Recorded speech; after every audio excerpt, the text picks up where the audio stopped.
अस्सलाम वालेकुम दोस्तों, उम्मीद है आप सब लोग खैरियत होंगे। बात करेंगे वैक्सीन वैक्सीन वैक्सीन। तो पाकिस्तान में भी जो है वैक्सीन ना लगवाने के लिए मज़ीद सख्तियाँ करने का ऐलान कर दिया है। बहुत सारी तो ऑलरेडी हो चुकी हैं, लेकिन अभी NCOC असद उमर के मुताबिक जितने भी लोग 30 सितंबर तक वैक्सीन नहीं लगवाएंगे उनका नेक्स्ट मंथ से स्कूलों के अंदर जितना भी अमला है, बेशक वो टीचर्स हों या दीगर स्टाफ, उनके लिए भी लाजमी है तमाम लोगों को वैक्सीन लगी होनी चाहिए और इवन के 2 डोज़ भी लाजमी की जा रही। उसके अलावा पाकिस्तान से बाहर जाने वालों के लिए या पाकिस्तान में डोमेस्टिक फ़्लाइट पर सफ़र करने वालों के लिए और अच्छी सर्विसेज जो हैं, बस सर्विसेज और दीगर प्राइवेट, उनमें भी सफ़र करने के लिए वैक्सीन लगी होना ज़रूरी है।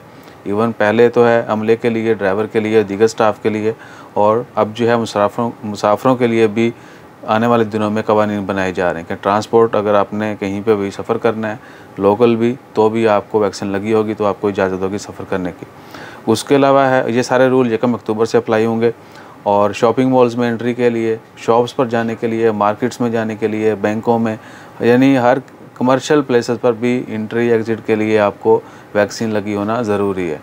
एंट्री डेफिनेटली होगी तो एग्ज़िट सेम बंदा ही आएगा। तो 1 अक्टूबर से पाकिस्तान में बहुत सारी पब्लिक प्लेस पर एंट्री के लिए या पाकिस्तान से एग्ज़िट के लिए, सफ़र के लिए और बहुत सारी जितनी भी गवर्नमेंट के जॉब्स करते हैं लोग, उन सब के लिए वैक्सीन लगी होना ज़रूरी है।